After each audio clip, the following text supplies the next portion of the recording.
Welcome to another edition of The Best Business Minds, where we interview business leaders and academics that write thought-provoking books. I'm Marc Kramer, a serial entrepreneur who consults with family businesses and entrepreneurs. This is our 145th show. Today's guest is Gabe Karp, author of Don't Get Mad at Penguins, which I love the title. Gabe, welcome. Thank you. Thanks for having me. Great to be here. So Gabe, let's just start off with you telling us about your professional background. Sure. I spent the first 10 years of my career as a trial lawyer, a litigator in court, doing commercial litigation, which is like business divorce, and class action litigation, and even legal malpractice, suing other lawyers for screwing up. So, talk about conflict. That's conflict on steroids. And then I left the private practice of law and joined a small startup, and we grew it to one of the world's leading digital promotions companies. And then after a successful exit there, went on to venture capital, and focused on technology startups primarily. I'm on the board, currently on the boards of about 5 companies across Detroit Venture Partners, which is a VC in Detroit, their portfolio, and I'm a operating partner there, as well as a VC fund called Lightbank, based out of Chicago, and I'm on board of one of their companies. Who's the one that runs the Detroit fund? So that's part of Dan Gilbert's family office, the founder of Quicken Loans, now Rocket Mortgage. Okay.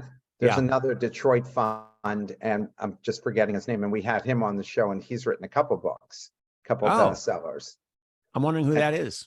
And I'm just drawing a blank, but I'll find out for you. Maybe it's Josh Linkner. Yes, that's it. Yes. So Josh was the founder of Detroit, one of the founders of Detroit Venture Partners, and was at the startup. That's what I thought. Yeah. Yeah. And why did you write this book, and why this unusual title, even though I love this title? So I was once talking to somebody years ago about a problem they were having. And I realized that they were in a cycle of conflict. And they were in a cycle of conflict that was like repeating over and over again. And they were dealing with who they expecting them to do things that they simply couldn't do. And I knew the other person. This person wasn't confiding in me, but I knew that the other person was not enjoying the conflict either, and that they were having a hard time. And I basically told the person, hey, like, you keep getting mad at this person, and getting mad at him is like expecting, getting mad at a penguin because it can't fly. They just can't do what you want them to do. And you keep expecting them to do that, and it's frustrating you, and it's just pissing you off. So stop. And that's why you named it, using the penguins as a metaphor. Yeah. I liked it. I saw it in the book. Yeah. So how do you define healthy conflict?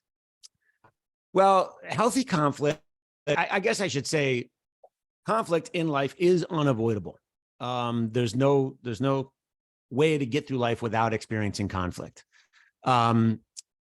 But healthy conflict, those are the things that anytime you've achieved something worthwhile, anytime you have a great accomplishment, anytime that you work through a difficult issue with somebody and you come out the other side better for it, that's because you engage conflict in a healthy way. That's what healthy conflict looks like. When you think about business, in business, when you have healthy conflict, you just move faster as a company. You innovate faster, you outperform competition. When performance issues come up with team members, without drama, and you move on. People grow in their careers faster. When a problem happens with a client, you embrace the conflict. You don't avoid it. You don't get defensive. You not only embrace the conflict, but you leverage it to deepen the relationship, to increase trust, and to basically get to a point where both sides are elevated much faster than if you had dealt with it in a destructive, toxic way. I think most of us try to avoid conflict, especially guys do, as much as possible, and particularly in any kind of relationship where we just want it solved and don't want any of the drama that goes along with it. So what does toxic conflict look like? So the toxic conflict is when, I'll just keep the context in companies. And by the way, I should preface this by saying that the lessons in the talk about, it's in this context, those same patterns play out in personal lives too. So there's no difference. But for example, I'll just keep it focused on the business stuff. In organizations where toxic conflict runs rampant, team engagements are painful. Client relationships are strained. Individual careers suffer. I recently did a quick video that I call the stress tax. The stress tax is being levied on many companies every day, and it is the single greatest cost that a company pays as a result of toxic conflict, because the toxicity in the culture creates stress and anxiety, and people are distracted at work. Their energy is consumed by anger they feel because a coworker isn't carrying their weight, making their job more difficult, or a team member who's trying to take credit for their own work, or their energy is consumed by the fear they feel of actually losing their job because of toxic leadership. And when we think about leaders, a lot of this stuff is considered soft skills. So heavily metrics-driven leaders don't pay a lot of attention to the value of how to navigate conflict in a more healthy way. However, when you think about it in terms of a stress tax and how much it's costing the corporation or the any organization, you can put it in these terms that many leaders think that in order to increase capacity, they have to hire more people, because the people that they currently have are coming to work and their focus is distracted. Sometimes the stress tax is so bad, it makes people sick to the point where they literally don't even show up to work, or they do show up tired and focused on things other than the job at hand. So the leader thinks, I got to increase capacity, I got to hire more people. When the reality is they can dramatically increase capacity at a fraction of the cost just by eliminating the stress tax and turn it into a dividend. So I guess that's a long answer as to what toxic conflict looks like. I've experienced it in organizations. I once ran an organization where I reported to a chairman that it was so toxic that every day I was praying that the train would derail so I wouldn't have to go into the office. And I eventually got out of that by fixing most of the major problems and saying, we need a new CEO who's better at interacting with the chairperson, who was one of the founders, than I was. But it was a horrible, horrible situation. I was getting ulcers from experiencing it. How do people detox their mind, and how do you detox an organization? So that's a daunting task for many people. I guess I should say that intention is really important. Detoxing is an action verb. It's not a passive one. So it does need to be done with conscious intent. And many people say, well, gosh, detoxing my mind, that means I got to reframe everything, change my entire perspective on life. And that just sounds so overwhelmingly difficult that people don't even try. I think it is much easier to take things piecemeal. So don't think about detoxing your mind. Think about detoxing one interaction that you have with one person. If you find yourself in, maybe it's someone you know well, and you get into a repetitive cycle of some conflict, think about it and think about the toxins that come into play in that interaction. And just by thinking about it, that alone can help you reframe and change focus. That can give you sort of the little space you need to step out of an instinctive response, like a fight or flight instinct, where you've got things like adrenaline flooding through your veins that are really driving your behavior in an unproductive way. And being intentional about it allows you to disrupt that instinctive response. And look, there's a whole book, how to detox, your mind in an organization. So I don't want to go too long. I would say, though, that from an organizational standpoint, there are some simple, straightforward things to be done to make conflict a healthy thing. And I'll just talk about one of them. Many companies shy away from conflict. They view it as a bad thing and something to at all costs.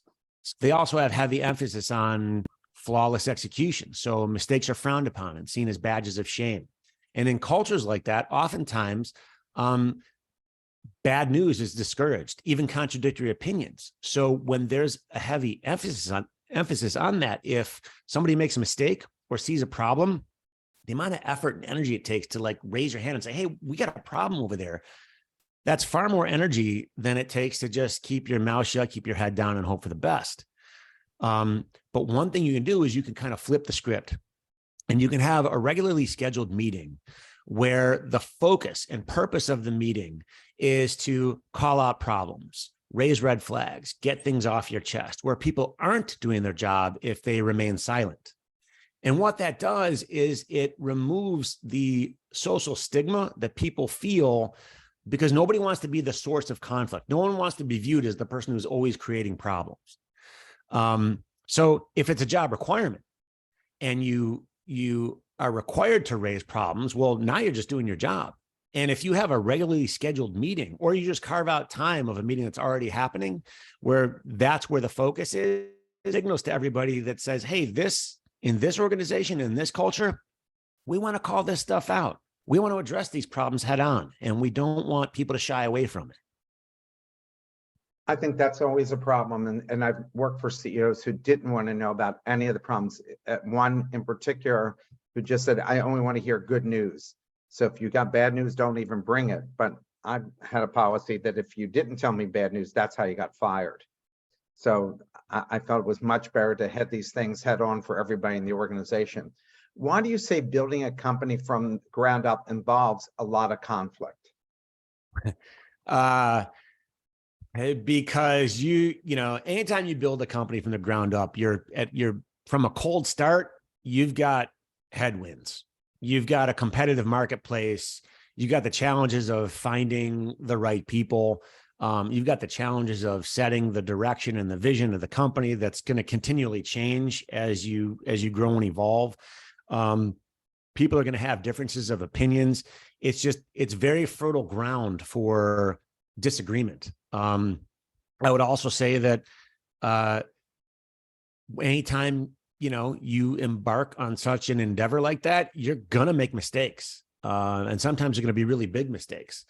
And mistakes usually promote a lot of conflict, because sometimes mistakes make people upset. Sometimes mistakes hurt clients or hurt team members. And rightfully, they are annoyed and frustrated, and they feel the conflict. So it's just unavoidable. I would say that any worthwhile accomplishment, achievement, anytime you're going to create value, you do that in the face of conflict and navigating the conflict.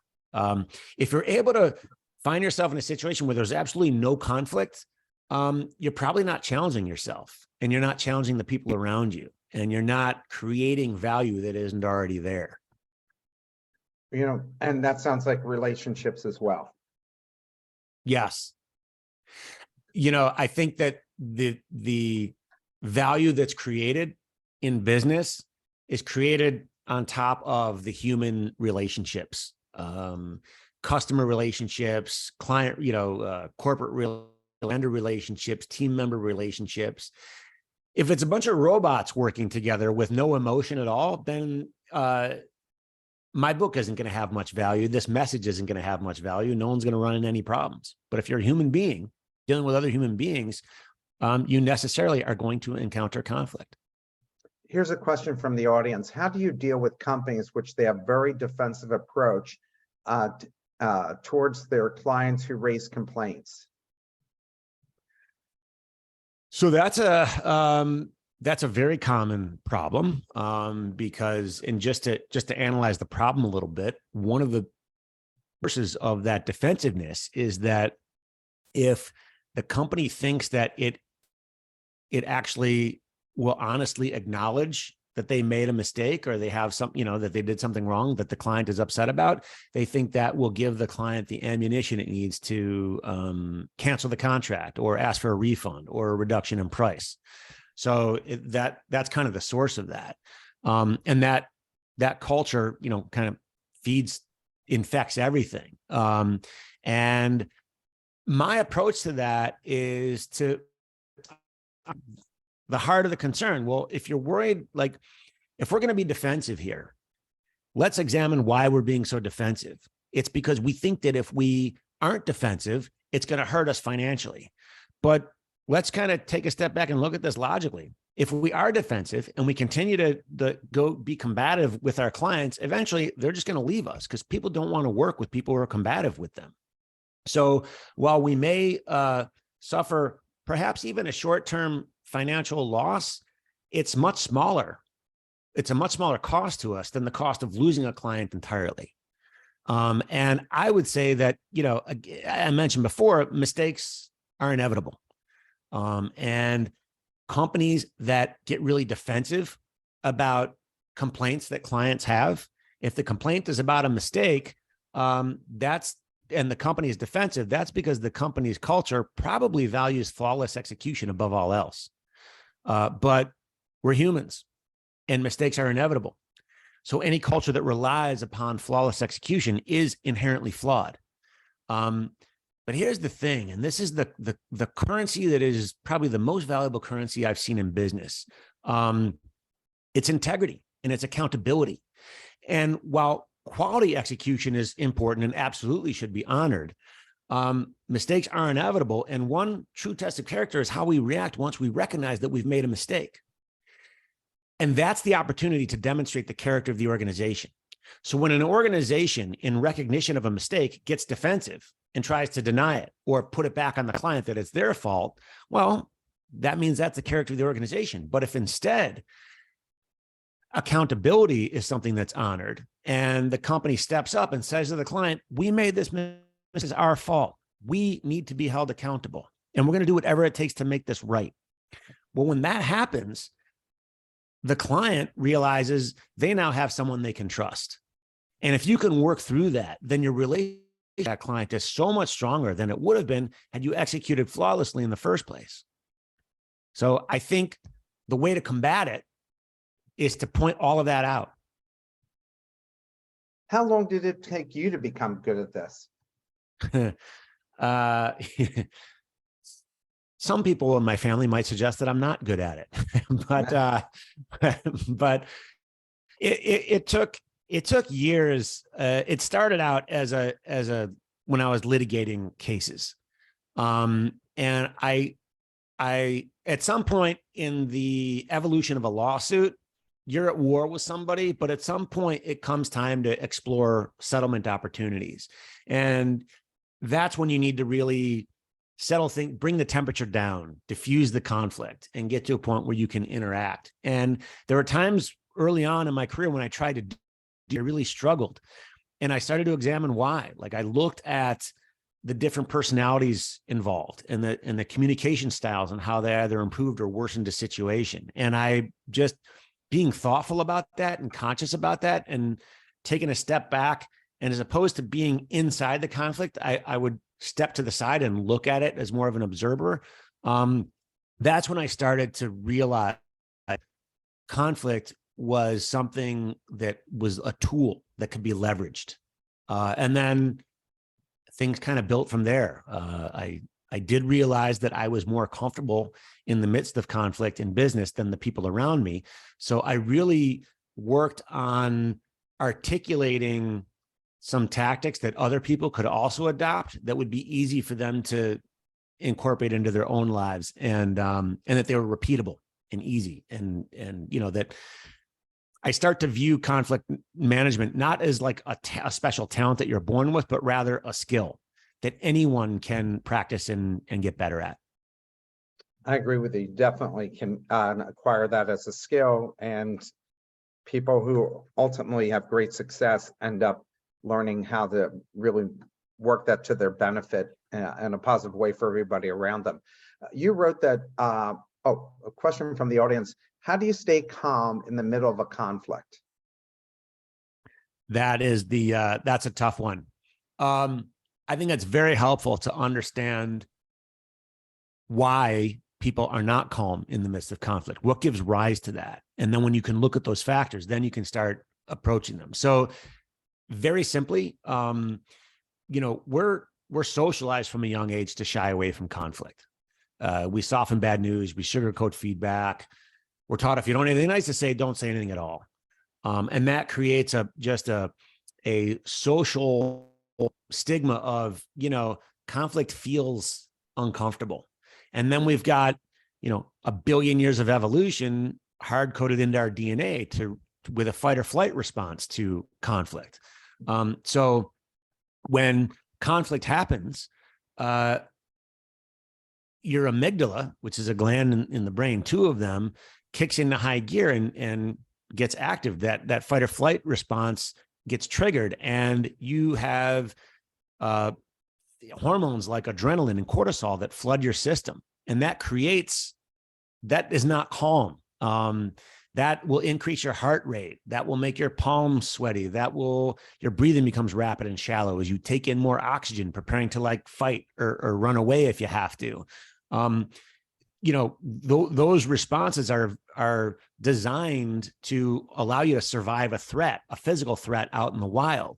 And when you are in the jungle, those responses will save your life. But when you're in a business interaction or at a negotiation, those will drive really poor uses of conflict. So recognizing that process and understanding it to begin with is a great start, because then when that happens, you can realize and learn your own physiology and know, you can't really anticipate when you're going to get triggered because it's a surprise. You just don't know what's going to happen.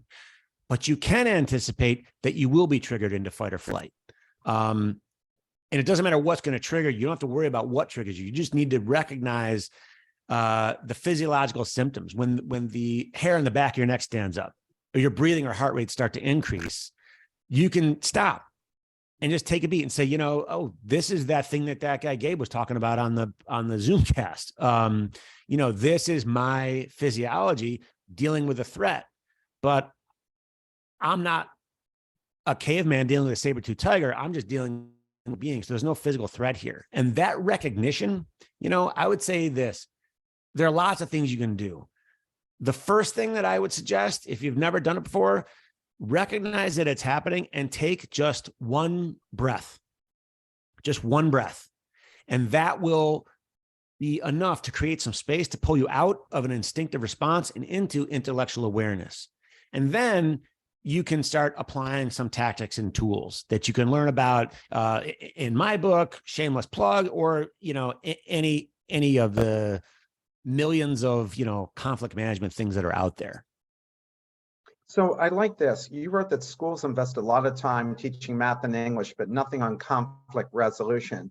I thought that was really important what you wrote, because we had over 500 murders in Philadelphia alone, and most all of them deal with conflict resolution. That one of the things that you hear all the time from teachers and parents is that if the kids understood how to deal with conflict, there'd be a lot less dead bodies.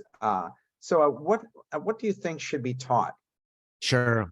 I mean, I would say those are extreme examples, and they school shootings cover lots of other issues as well, but in a general rule, rule, I'm not talking about the school shootings, because that's somebody who's mentally has mental issues that need to be worked on. These are things where, especially in inner cities, where kids get into an argument about something and it's not solved by reason, it's solved by a gun or a knife or some instrument that's going to put the other person out permanently. Yes. So yeah, I think in terms of school curriculum, there are a number of things that can be done, but certainly teaching by example is always a great thing. So there are no shortages of great examples of people who successfully navigated very difficult conflicts. in a respectful, responsible, nonviolent way. So merely giving kids access to that history is extremely helpful, and it can provide an example that they may strive to reach themselves one day. And talking through issues and here's the other thing: ego in kids becomes, it's a real factor in middle school and high school. These are kids that are kind of like trying to find their place in the world, and that they have some sense of value. And the lowest common denominator is physical power, physical strength. And that all that, many kids know because they just haven't had exposure to other things. So I think calling out the fact that resorting to physical violence is actually the weakest form of power. If you think about from a political science standpoint, the most power is the person or entity with the most power exerts that power through influence. They're able to appeal to another person because they're so powerful and say, hey, I have a suggestion here. And because of their power, the people are willing to listen to their suggestion. The next tier down would be manipulation. And the next tier down from that would be threatening physical violence. And then the next tier down from that is actual violence. So to let kids understand that those who resort to violence are actually the weakest will help leverage their own egos to move away from violence. That's an example. Yeah, it's good. And good example. Another question from the audience is, how do you deal with people who use conflict to create chaos in order to control the other side? So yeah, I used to be a litigator, so I dealt with a lot of people who did that. There are people that are, I should say this, there are people who are very skilled at conflict management and use it in malevolent ways. They use it for bad, not for good. But I think one way to neutralize the effects of someone who's using those tactics is to call out the tactics. I've been in interactions, in group interactions, where there's one person who's trying to just stir the pot and create distraction amongst everybody because for whatever reason it serves their purpose in whatever the details are. And a very effective way to address that is to call it out, like shine a big bright light on it and say, hey, and there, you can do this as aggressively or as in as non-confrontational way as you want, and the situation will determine where on that spectrum you're gonna go. But I would say that saying to somebody, hey, look, I know we're all trying to work this out. The comments that you're making are actually pitting these two other people against each other. And I would rather we take a more productive approach. And instead of getting these two people to blame each other, let's instead make the problem itself our enemy, and let's all join together and just attack that problem. And again, I apologize because it's so fact specific to deal with that. So I'm being a little generic, but it's an approach. Call out the tactic that the person is using to stir up conflict. Well, we know a politician who does a lot of that, and I guess people have been calling him out for years here.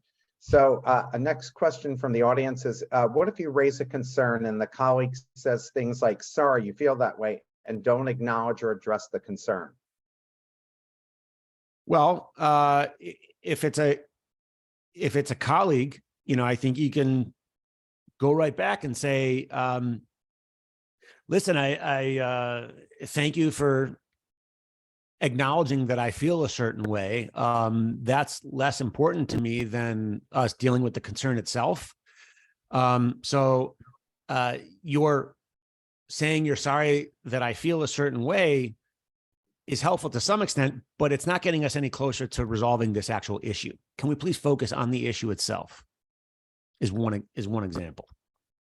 Yeah, a lot of times people try to mollify you by saying, yes, I hear you, and then go on without addressing it. And so how do you get them back on? So that I think that your answer was helpful. Another question from the audience. Who is your conflict resolution hero? The best examples in history or the business world? Well, that's a great one. I'm actually a fan of Henry Kissinger, who was Secretary of State in the early 70s, who basically negotiated the end of the Vietnam War and was instrumental in opening up relations between the United States and China. And I've heard him talk a lot, and he just, I think he and people like him are very thoughtful about their approach to conflict. They see they don't see the haze of conflict and all the emotion around it. They see the individual components of what builds up to conflict, and they're able to compartmentalize and really isolate their focus into the things that matter. And they don't get distracted by the emotion of it or the injustice of it, which, by the way, are all natural, normal human reactions. So I don't fault people who do feel emotion and get distracted by them. But it is extraordinary when people at that level can rise above it and not only not allow the conflict to be negative, but actually leverage the conflict into real positive results. There are 4 conflict toxins, according to your book: anger, fear, ego, and judgment. How does one use those 4 toxins in a positive way? So yeah, and I should say there are other toxins. Those aren't the only 4. And I would put it this way. So anger, fear, ego, and judgment are naturally occurring things in human interaction. And in a certain optimal range, they are healthy. So for example, the optimal amount of fear, if you're in a situation, you're looking down a dark alley at 2 a.m. and that's your shortest, getting through that alley is your shortest destination. Well, fear will keep you out of that alley, and that's probably a good thing. Maybe a more practical example, if you're at work and something happens and you feel fearful of losing a client or losing your job because of the way you're conducting yourself, that fear will keep you in check. That's healthy. Anger in an optimal range is very good. I mean, there's a great show on Netflix called The Queen's Gambit, and there's a line. Love that show. Yeah, there's one line from it that always stuck with me. It said, "Anger is a potent spice. A pinch wakes you up. Too much dulls your senses." So, for me, anger helps me and motivates me to fix things that are broken. So if something isn't working, there's a process, there's a policy, and it's frustrating me and I get mad, I'm thinking, wait, why am I mad? Because this thing's broken. Let me go fix this. If after I fix it, I still carry the anger with me, well, then it becomes toxic because now it's just this burden that I've got to carry that's infecting my interactions with people. Ego. I mean, we all know how ego can get you in trouble because no one likes egotistical people. But let's say you're in a work situation and somebody is undermining to take credit for your work. Well, a healthy amount of ego will push you to make your contributions known so that you're valued, because it is important to be valued. Question from the audience. In addition to the blind spot you mentioned earlier about taking yourself outside of the conflict, what's another blind spot that tripped you up and helped you improve your negotiation skills? So there's a story in the book. I was in a lawsuit. I was the lawyer in a lawsuit, and I'll spare you all the details, but at a lawsuit, I was very much outgunned and under, I had far fewer resources than my opponent. And through a lot of hard work and at some point I gained the upper hand. And I was so focused on winning this lawsuit that once I actually possessed the power to do it, I wasn't willing to accept a very good settlement offer that was presented to me. And it was my ego in a way there. Like I invested so much time and energy to finally get to the point where I could actually win, that not only would I not accept a settlement, the only thing I would accept was my opponent's defeat after trial. And that took me down a path where I was willing to go to trial and risk a very valuable, profitable settlement for my client, just to serve my own need to win. And I was lucky in that situation. There was a judge that in chambers, she called me out and, basically told me, you're being an idiot here. I can't believe you're turning this down. And that realization kind of got to me. It's like, wow, conflict really got the best of me here. And coming so close to the edge and being pulled back from it gave me the wherewithal that now I get, when I feel my ego, when a lot of us use these emotions like anger and self-righteousness to build ourselves up into feeling powerful, when the very thing that gives us that power is our greatest weakness. So that was one of the inflection points that I remember in my life where I thought, wow, this is a really valuable lesson. I'm going to make sure I never forget. And that's a good chapter in the book, by the way, and was one of my questions. So I'm glad you had already talked about that. Another question from the audience: is there a point of no return that walking away is the best conflict resolution approach? Yes, absolutely. There are times when people's interests are simply incompatible. They're irreconcilable. And the tragedy is that people burn so much energy getting to that realization that it's destructive, and it can destroy relationships, and it doesn't have to. There have been times when I have worked with people whom I like and respect. I've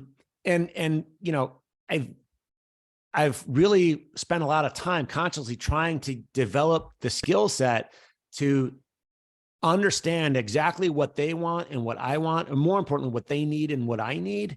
And if I see that that's incompatible, I think it's really valuable to say, hey, look, you actually need something that I simply cannot give you. And I need something you simply cannot give me.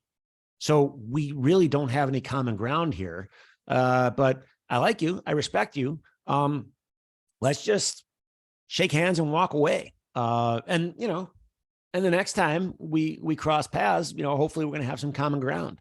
But absolutely, I think here's a mistake that I think a lot of people make in negotiating. It's important to know what somebody wants, but it's critically important to know what they need. And those are two different things. Because if somebody truly needs it, you can't give it to them, you do not have enough common ground to reach a resolution. Recognize that as soon as you can, and then get out. Another one of my questions that I was going to ask. Good. So oftentimes we get frustrated with others because they haven't met our expectations. How do you not put unrealistic expectations or expect someone to act the way you want them to, but maintain a positive relationship with the person? So yeah, this goes right into the title. Don't get mad at penguins. And there's a chapter, don't get mad at penguins because they can't fly. And I think just I'll give a little more foundation for that. Between expectation and reality is this space filled with suffering conflict. And the wider the space becomes, the greater our suffering is. And the penguin analogy is really a lesson in acceptance. That we shouldn't expect people to do things they're not capable of, even though we may really, really want them to. It might be really important to us. And one of the challenges, and this goes to the heart of the question, how do you not expect people to do things that they're not capable of, that are beyond their abilities? What makes that hard is that oftentimes it's very challenging to see someone's limitations, especially if everything else we know about them suggests that they're not limited. And that's why I talk about the penguin. So it's, what do you mean a penguin can't fly? It's a bird, it's got wings, it's got feathers, and birds with wings and feathers can fly. Except that penguins can't. Flight is simply beyond their ability. And you could choose to get mad at that, or you can accept it. So how do you accept it when you can't? Well, I would say this. You cannot accept someone's limitations if you cannot see that person's limitations, if you cannot understand that they, in fact, are limited. And that's where most people suffer, because they have this expectation, and some simple examples are, maybe it's someone who's always late, no matter how important it is to you that they be on time, yet you continue to expect that on this occasion, they won't be late. Or maybe it's someone who, is chronically unhappy and injects just a little negativity, gives you a little personal jab every time you have some good news to share.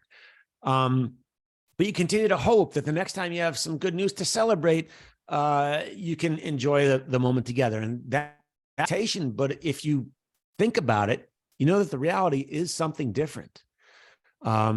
Because the reality is, if you have a chronically unhappy friend who never enjoys your successes, the reality is they're not capable of being happy for you. They're not capable of being happy for themselves.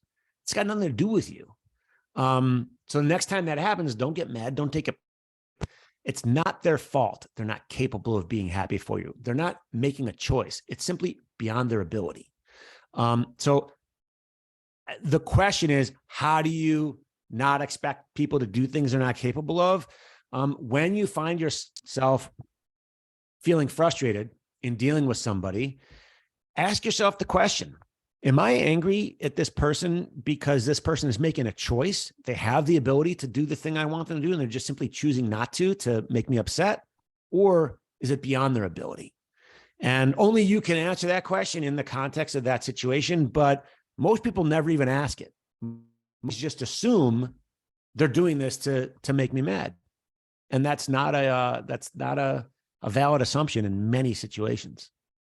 There are 4 conflict traps in the book: bully trap, need to win trap, which you talked about, avoidance trap, judgment trap. What's the best way for leaders to avoid falling into these traps, and how can subordinates keep the leaders from falling into those? So there is, each of those traps is its own chapter in the book. So in respect to the time today, I won't dig in too much, but I think it is important to focus on the toxins that we talked about earlier: anger, fear, ego, and judgment. Those toxins, when they're outside of their optimal range, that's what can pull you into the trap. And there are some tools to avoid the trap altogether and to get out of them. So I know you asked, like, the bully trap, for example. Yeah. What is the bully trap? Well, some people are just bullies because they're bullies. That's not who I'm talking about. The bully trap is when people's passion for getting things done, people's singular focus on just pushing through any barrier in their way to accomplish a worthwhile goal, they engage in behavior that can be perceived as bullying. And they don't intend to be perceived as a bully. They just are, and by the way, we as business people, sometimes we're very passionate and we're singularly focused. And we may be perceived as a bully in someone else's eyes. It's never a fun moment to realize that, but it's a very valuable one. So I think that one tool to avoid the bully trap is a dispassionate tone. You use those situations by dispassionately making people aware of your concerns and having a reasonable conversation. I have a tool I call the shopping list voice. And there's a whole scenario in the book, but you can take 2 scenarios. Let's say I'm on the phone with a client who's terminating its agreement with my company because someone on my team screwed up, and I'm just pissed off. So I slam the phone down. I march over to this person in front of everybody. I scream at them. I say, "Hey, I just got the phone with the client. You sent deliverables with mistakes in them. They had to redo your work. They missed a deadline as a result. This isn't the first time you've done this. They fired us." And I just scream. That triggers a fight or flight response. Like, they probably don't even process what I'm saying. I talk about this shopping list voice. Let's say you come to me and say, "Hey, Gabe, I'm going to the store. You want me to pick anything up?" I say, "Sure, I want to make a cake. So could you get some eggs, milk, sugar, flour, frosting, and sprinkles?" It's a shopping list voice. You get it. But apply that to this situation where there's a bully. Instead of being the bully, you can say, I just got off the phone with a client and they said you sent deliverables with mistakes in them. They had to redo your work. They missed a deadline as a result. They said this isn't the first time this has happened, and they've terminated their agreement with us. Now, the substance of what's communicated in both those scenarios is identical. But in the first example, I probably triggered a fight or flight response, and they literally couldn't process what I was saying. Where in the second example, they didn't like what I was saying, but at least they heard every word. And I wasn't being perceived as a bully. I was being perceived as just communicating factual information. And another way to avoid the bully trap, I think also is to, when you do have to give really harsh feedback to somebody, use it as an opportunity to reaffirm the person. And you can say, look, this is horrible. Let's not sugarcoat it, but you're not horrible. You're actually a smart, capable person who has a great future ahead of you if you want it. And my hope for you is that this incident becomes a turnaround point in your career. And that 6 months or a year from now, people look back on this and say, wow, they really screwed that up back then. But ever since then, they've been delivering high quality work on time with a great attitude. And I look forward to working with them on a project myself. And that's a way to overcome the bully trap, as an example. When you deal with people, what is the fastest way to figure out if you're dealing with a penguin? You got to ask. You got to ask the question. I promise you, because most people never do, as I said before. And I mean, I promise you, if you just simply ask that question, you're gonna, number one, get to the answer a lot quicker. And by asking the question, you're also going to disrupt the instinctive responses. And you'll be able to navigate the conflict more effectively, even before you've determined whether or not they're a penguin. Next question we have from the audience. We're in a phase of major global conflicts and tensions, US-China, US-Russia, resembling similar characteristics of the Cold War. Any insights or lessons learned which could be deployed to change the course of escalation in such conflicts? Now you got to take Henry Kissinger's place here. Right, yeah. You know, it is interesting that the same 4 or 5 patterns that play out in the workplace, at Thanksgiving, family, dinner tables, also play out on the geopolitical stage, at a global level.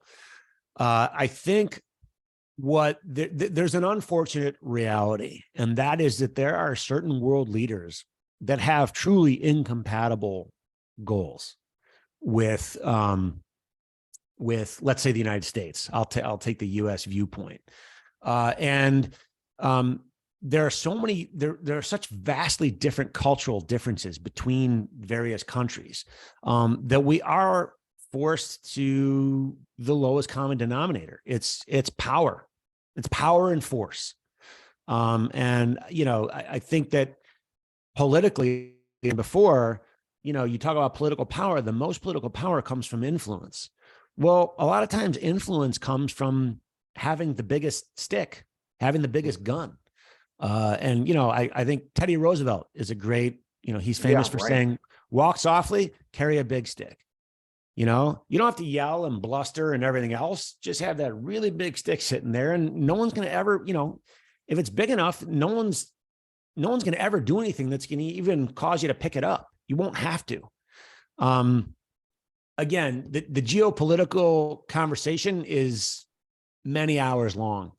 But individuals practice geopolitics. It all comes down to individual levels. And these toxins, anger, fear, judgment, they into that. So they do work, and they work at the human interaction between two people, is the seed of where it expands out to, geopolitical parties on the global scale. Next question from the audience. Does any of your advice change if the conflict occurs via email instead of face-to-face? Yeah, so the dynamics don't change. It's just what I think you recognize that in email, you're losing so much of the communication. It's been said that 90% of communication is nonverbal. And in email, you lose all of that. So the cold, hard nature of the type on the page, on the screen or the paper, loses so much. There's so much that's not communicated in there that there's usually a misinterpretation on the other side. And I think if you are mindful of that and you acknowledge that there's the potential for your own words to be misinterpreted, you'll probably add a few extra words in there to mitigate it. I'll give you an example.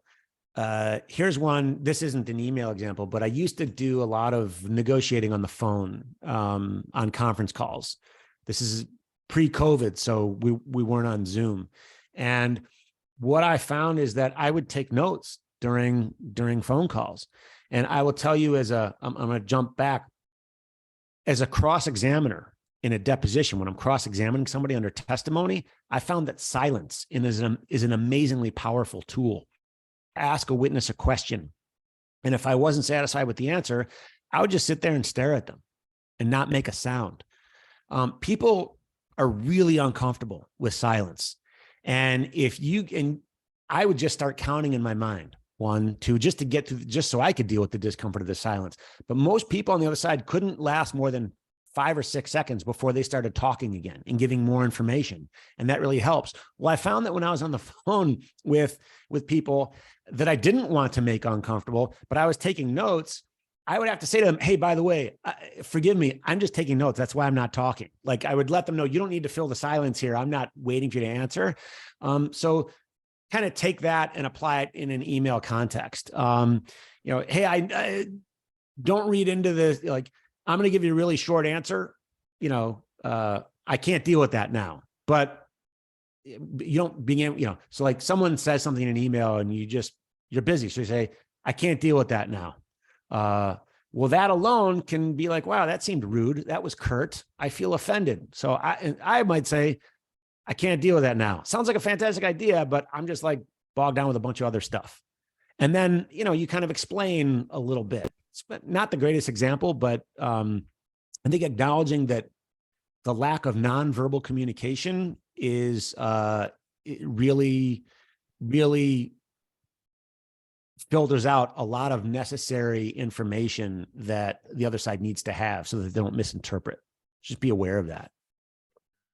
You have a variety of examples of corporate leaders using conflict in a positive way. An example was Mary Barra getting General Motors through the fully ignition fiasco. Why didn't GM own it and fix it?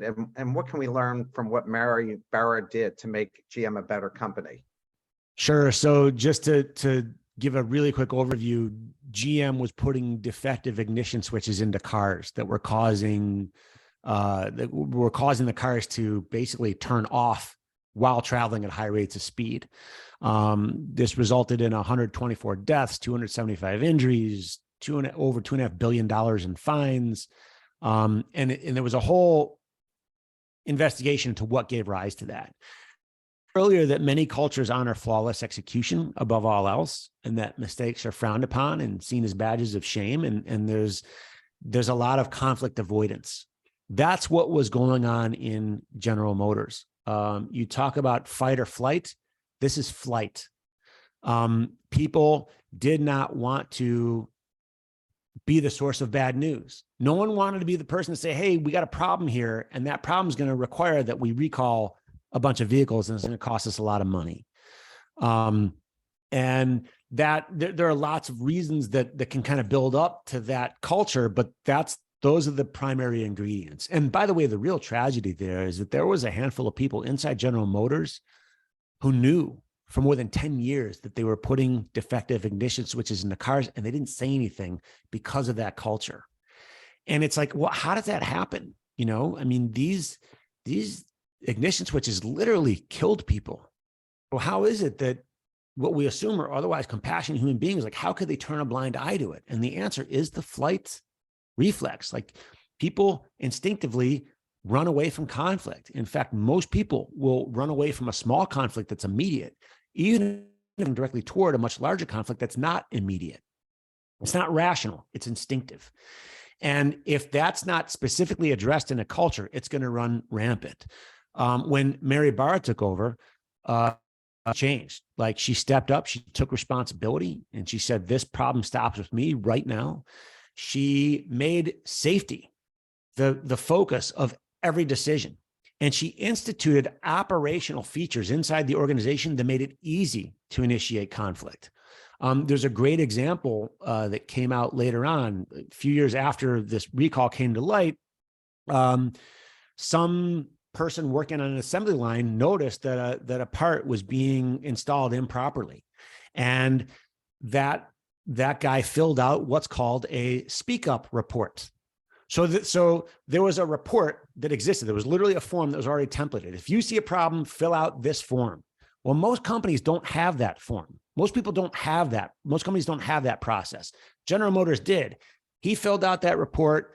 The process was created such that report came to light immediately, and they were able to fix that problem after a couple of hundred mistakes were made, as opposed to tens of thousands of mistakes. Save the company millions of dollars, because she not only said, hey, we need to be accountable.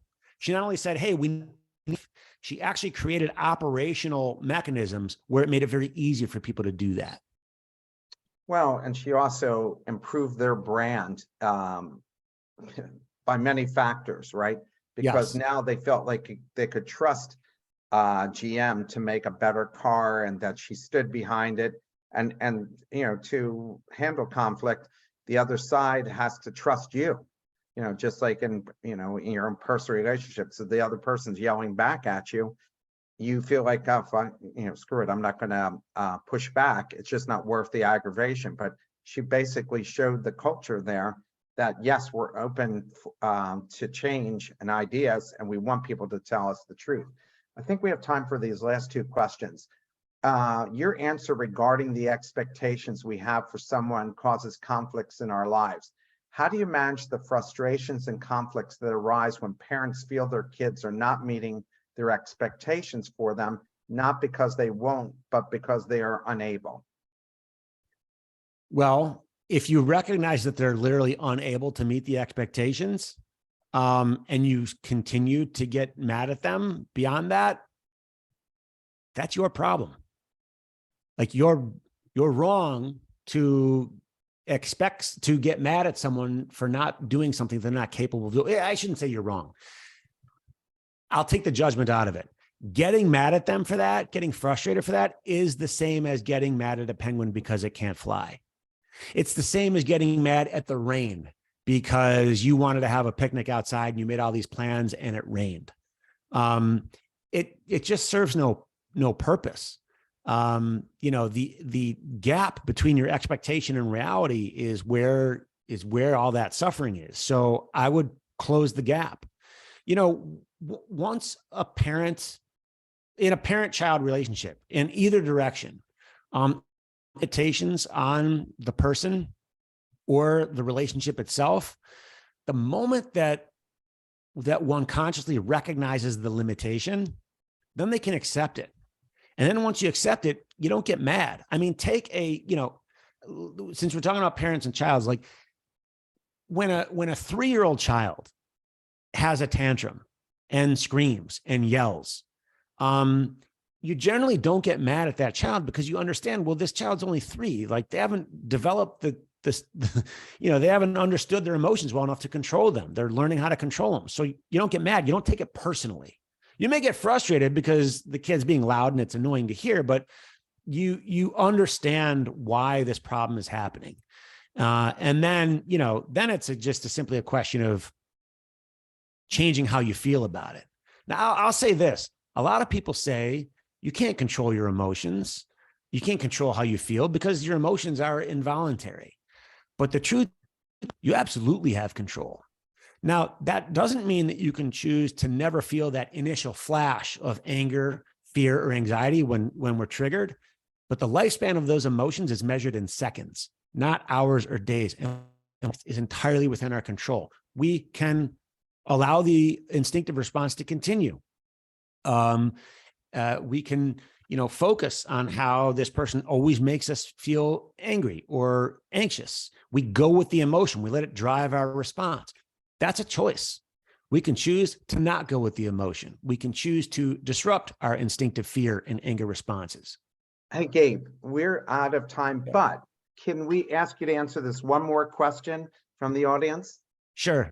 Do you recommend different strategy and approach when you must go through conflict resolution with people who have a huge ego and see doing negotiation as a sign of weakness to the other side? So this is our last question.